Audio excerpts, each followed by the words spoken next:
3 hours before departure. As I'm about to leave, Mill blurts out, "You're not seriously coming, are you? But it's a family trip this time." Huh.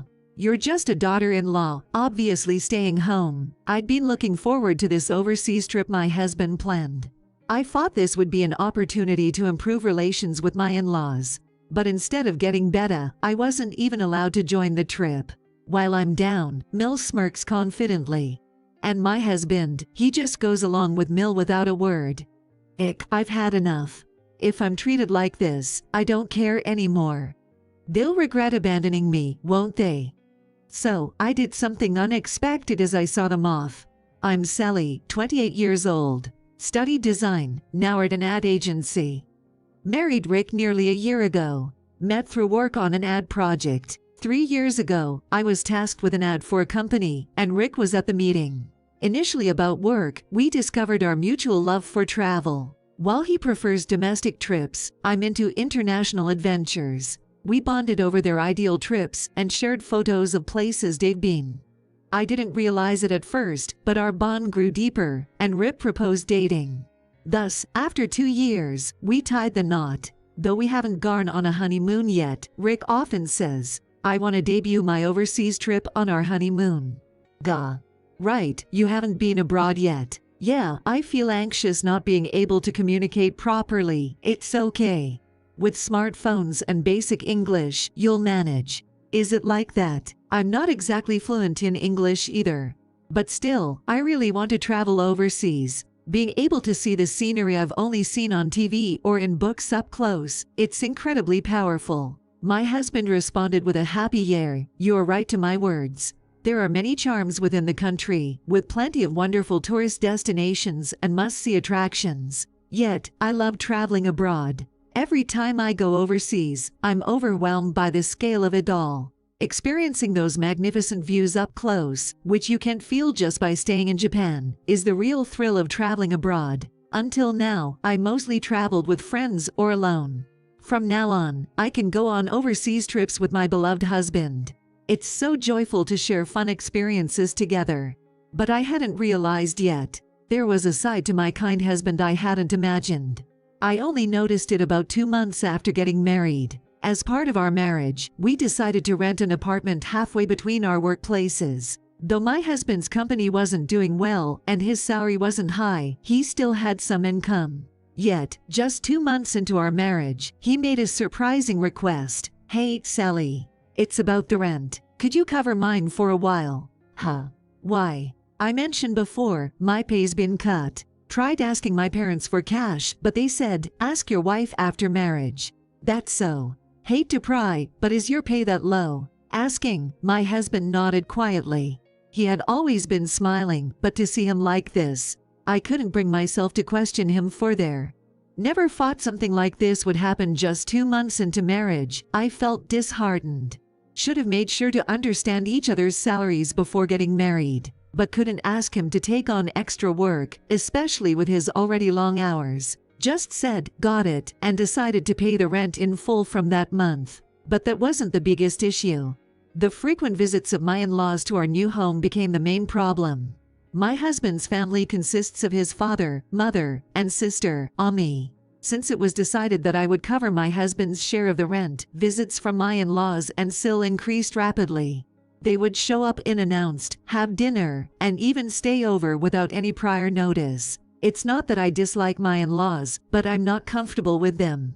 Especially my Mill, who seems to have some sort of grudge against me. Whenever she comes over, she never fails to throw snide remarks at me. "Hey, Sally. Just because you earn a lot doesn't mean you can neglect your chores, right? Huh. Is that so? I'm doing what I can with chores. I heard from Rick, you sometimes come home later than him. As a wife, prioritizing work over household is unacceptable, you know. That's only when there's a deadline. Usually, I leave on time and take care of things at home." Getting defensive again. "I bet work is more important than Rick, huh? That's not true. That's why I've said it so many times. Marrying someone like you wasn't a good idea, right, Rick?" When Mill asked, my husband, looking troubled, just chuckled and said, "Don't fight, okay? The person who annoys me the most is my Mil, but I also felt angry at my husband for not standing up for me. Even when my Phil and Sil made snide remarks, he just smiled and watched. He simply goes with the flow of things.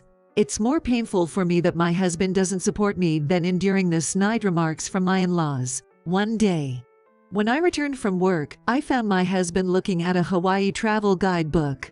"What's that for?" As I asked, he lit up with excitement and eagerly began to speak. "Hey, Sally.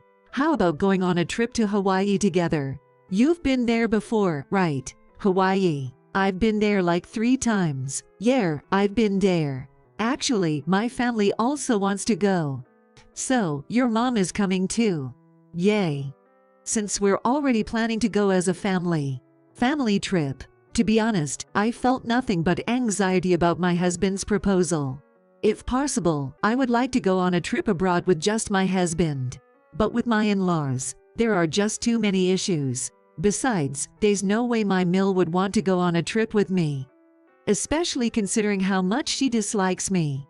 I tried to indirectly ask my husband about it. "I'd like to go to Hawaii, but I'm worried that your family won't enjoy themselves if I come along." "That's not true. Besides, this trip was suggested by Mom." "Huh? Your mom?" "Yay, that's right. When I mentioned that you like traveling abroad, she suggested planning this trip." "What? She suggesting a travel plan for me?" "Yay, because deep down, she also wants to go with you. And I've been thinking it'd be great if you and the family could get along better, you know." Rick. I couldn't sense any hint of deceit in his smiling expression. If anything, he seemed genuinely excited about this trip from the bottom of his heart. It made me hesitate. Going on a trip with Mil and the others was daunting, but maybe Rick was right. If this trip could help me bond with Rick's family, maybe it was worth it. After reconsidering, I told my husband, "Got it," and decided to accompany them on the trip. Rick seemed delighted and said, "So, can I leave the travel plans to you, Sally? I don't really know much about overseas travel." "Yeah, sure. There are plenty of recommended resorts, and I know some great restaurants too." "Really? Glad I asked you, Sally. Oh, and feel free to use my credit card for booking flights and accommodations. I'll get the money from my parents later." "Haga." "Got it. I'll use your card for the reservations then." And so, I began planning to provide the best trip for Rick and his family. I pulled up records of past tourist destinations and restaurants from my phone, and devised a travel plan that even Mil and Phil could enjoy at their age. A month later, on the day of the trip, the family gathered at our house, and we planned to drive to the airport together. It's about a 30-minute drive to the airport. I worried if everyone's luggage would fit in the trunk, but I figured we'd manage somehow. Right when we were about to head out, the interphone rang. "Hello. We'll be right out." I raised my voice a little and headed to the front door. When I opened it, Mil was there. "Joe, hello Sally. Are you going out today?" "Hada." "Huh. We're going on a trip right now. I'm really looking forward to Hawaii. It's been so long." "What are you talking about? We're the ones going on the trip." "Huh." For a moment, I was confused by what Mil was saying. Then, from inside the house, my husband rushed over, saying, sorry, and apologized for being late. Upon seeing him, Mil smiled broadly and said, "Rick, you're so late. I've been waiting outside the house. Sorry, Mom, my hair wasn't cooperating. You could have done that later. Come on, let's go already. Dad and Mommy are waiting." "Go right. Go, Mom, that's heavy, isn't it? Let me carry it for you." "No, thank you." "You're always so kind, Rick." My husband blushed happily at Mil's words. I felt a little uneasy for a moment, but since it was the beginning of the trip, I didn't want to get irritated right from the start. Following them, I picked up my carry-on and put on my shoes. Then, Mil looked puzzled and slowly spoke up. "Wait a minute, Sally. What are you doing?" "What do you mean?" "I'm putting on my shoes." "Oh, you're going on a trip too.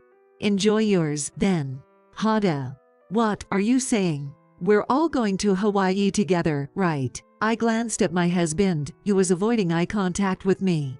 Seeing his reaction, Mil chuckled and said mockingly, "Seriously, you weren't actually planning to come along, were you?" "Huh. come on, cut it out. Why on earth would I have to go on a trip with a stubborn person like you? So, but this time is supposed to be a family trip, you know. Huh. You're just a DIL, so obviously you're staying home and keeping the fort. 3 hours before departure. Just as I was about to leave the house, Mimel blurted out. Her unexpected remark sent a wave of unease through my chest, distorting my vision. My body felt shaky, and I struggled to maintain my balance. Rick, what does she mean? I asked my husband, but he didn't say a word. Instead, he headed towards the car with Mimel, leaving me, who felt like I might collapse any moment. At that moment, my affection for my husband and my in-laws swiftly cooled. What was I expecting? Maybe it was foolish to think that Mimel would ever support me, but I thought Rick would never betray me. He never had any intention of siding with me from the beginning. It's all so ridiculous, I don't care anymore. That's what I thought. I did love my husband, that much was true. But I was only in love with the image of him I had created in my mind. The real husband was just a spineless, pathetic puppet who couldn't stand up to his family. He was nothing more than a pawn who danced to his mother's tune. What was I even seeing in him? If only I had realized it sooner, things wouldn't have turned out like this. But regretting now won't change anything. Anyway, I decided to do what I could now. With that determination in mind, I sprang into action. Their trip plan is for a week starting today. With just that, I can escape from this house. I quickly gathered my belongings and packed them into cardboard boxes. I explained the situation to my father and asked him to bring a car to transport the luggage. While waiting for my father's arrival, my phone rang. It was a call from Mimel. I knew why she was calling, but I deliberately ignored it. She must be quite angry because Mimel kept calling me incessantly. But my resolve remained unchanged. There's no way I'm answering that call. Then, my husband called. He probably has a lot to say. I braced myself and tapped the answer button. Hello, Toe, you picked up. Sally, is that you? My husband sounded flustered over the phone, his voice slightly trembling. I could imagine how frantic he must be, and I couldn't help but laugh. What's wrong? Your mom kept calling me incessantly too. It's a disaster. We arrived in Hawaii fine, but I don't know where to go from here. Toe, really? I want to check into the accommodation, but I don't know where to stay or how to get there. What should I do? You're asking me that. You just left without knowing anything, and now you're asking me. Isn't this your own fault? But you were the one who made the reservation, right? I just left it to you, thinking someone in the family would get the travel plans from you. And then no one knew anything.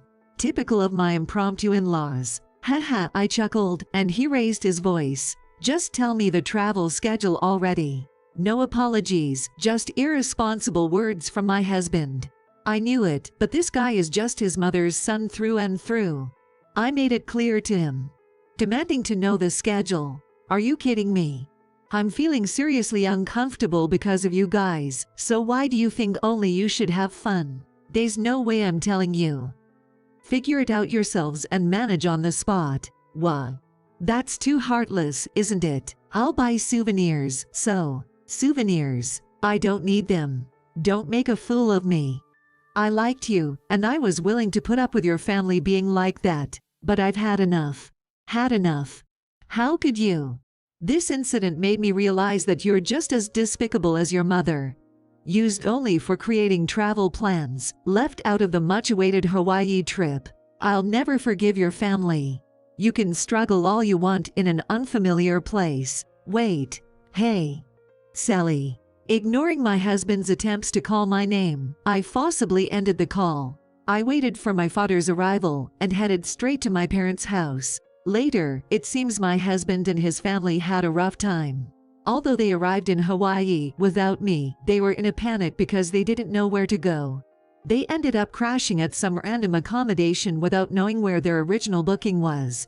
It turned out to be a luxury resort, and they ended up paying $5,000 per night for 4 people. Unable to find cheaper accommodations and relying on credit cards, they maxed out their limits, resulting in the card being declined. In the end, they spent the last 3 days camping in Hawaii.